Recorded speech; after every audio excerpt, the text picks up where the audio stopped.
Hello guys, मैं हूं भावेश और मैंने अपनी पिछले वीडियो में आपसे पूछा था कि वो कौन सा एनीमे है जो पैरासाइट से रिजेंबल करता है। तो वो एनीमे है my dress up doll, Tokyo Ghoul. Of course Tokyo Ghoul, yes.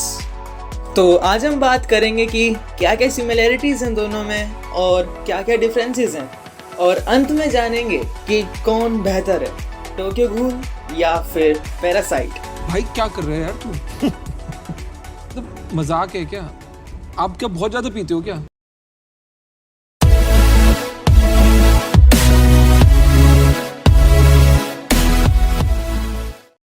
बात करें दोनों में सिमिलैरिटीज की तो काफी हैं। जैसे दोनों के जॉनरास ऑलमोस्ट कोइंसाइड करते हैं।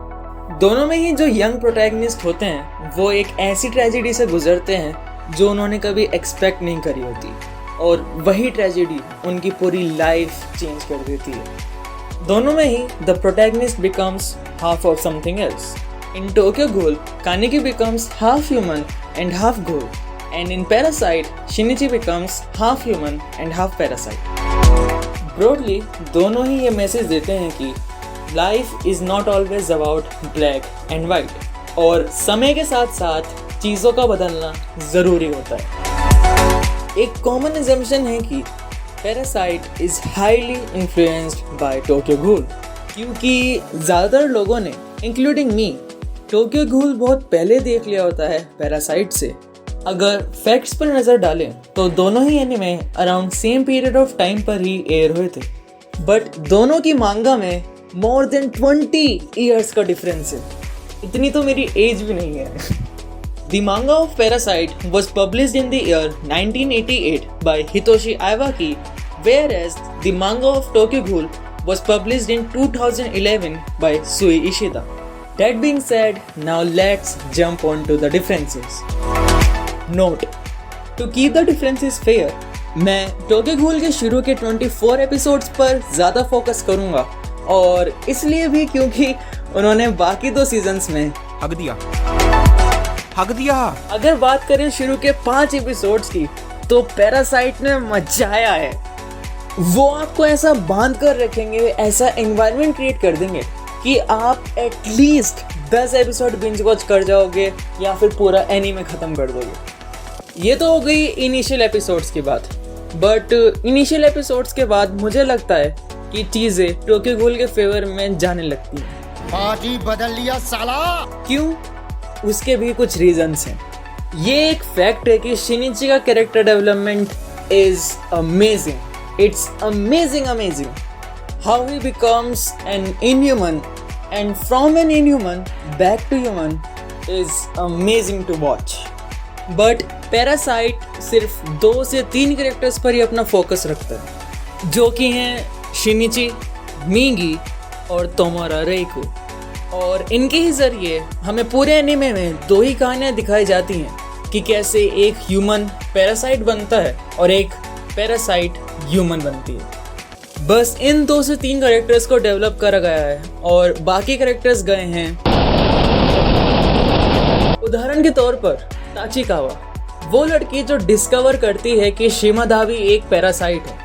10th एपिसोड के बाद राइटर्स भूल जाते हैं कि वो एग्जिस्ट भी करती है। उसका क्या होता है, वो क्या करती है, कुछ भी नहीं पता। सब चंगासी। और एक कैरेक्टर जिसको मैं डेवलप होते हुए देखना चाहता था, पर्सनली उसके बारे में जानना चाहता था, वो था मेयर हिरोकावा। एक ह्यूमन जो पैरासाइट्स को ऑर्गेनाइज करता है, उनके साथ उठता बैठता है। May be he was evil, maybe he was on the side of the villains, but I really wished to see his part of the story. But पता नहीं राइटर्स क्या करते हैं, उसके 1-2 सीन्स दिखाते हैं, एक अच्छी सी स्पीच दिलवाते हैं, फिर खत्म, मार देते हैं। खत्म, bye bye, tata, good bye, गया।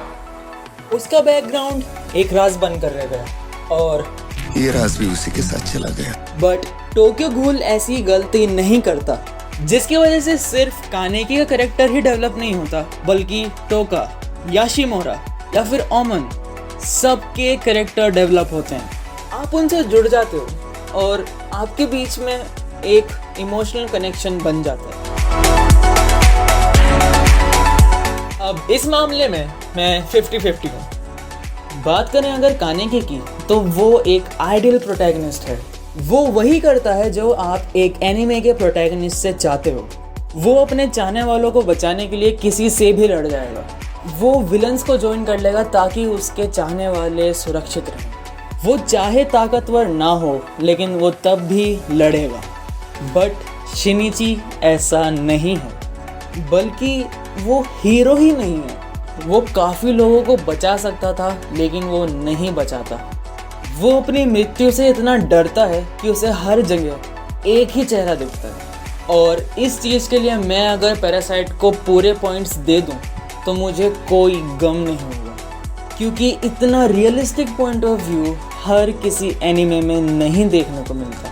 पैरासाइट में शिनिची के इमोशंस को बहुत ही बारीकी से लिखा और दिखाया गया है। फिर चाहे वो प्यार के, खुशी के, पावरफुल होने के, उस फीलिंग के जब आप रोना चाहते हो लेकिन रो नहीं पाते, या फिर दुख, दर्द, पीड़ा, परंपरा, प्रतिष्ठा, इन सारे डिफिकल्ट इमोशंस को बहुत ही बेहतरीन तरीके से दिखाया गया है। और इसी चीज़ के लिए क्रिएटर्स को अप्रिशिएट करना भी बनता है।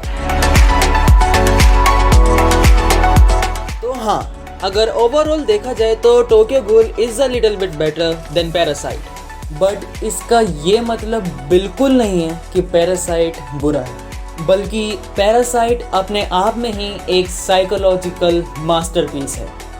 इसके जैसा एनीमे मैंने और कोई नहीं देखा, और मैं एक्सपेक्ट भी नहीं कर रहा हूँ कि मुझे आगे ऐसा कोई एनीमे देखने को भी मिले। ये इतना यूनिक है। तो मेरे हिसाब से आपको ये दोनों एनीमे ज़रूर चेकआउट करने चाहिए। दोनों ही काफ़ी डिफरेंट और अच्छे एनीमे हैं। तो बस यार, इतना ही था इस वाले वीडियो के लिए। अगर आपको मेरी ये वीडियो पसंद आई हो तो लाइक, शेयर और सब्सक्राइब कर देना। और मेरे लिए कोई सजेशन हो या फिर आप कुछ कहना चाहते हो तो नीचे कमेंट सेक्शन में आपका स्वागत है। तो मैं मिलता हूँ आपसे मेरी अगली वीडियो में। तब तक के लिए अपना ख्याल रखें, सुरक्षित रहें और याद रखें, जिसका काम उसी को साजे, ढोली तारो ढोल बाजे। जय हिंद।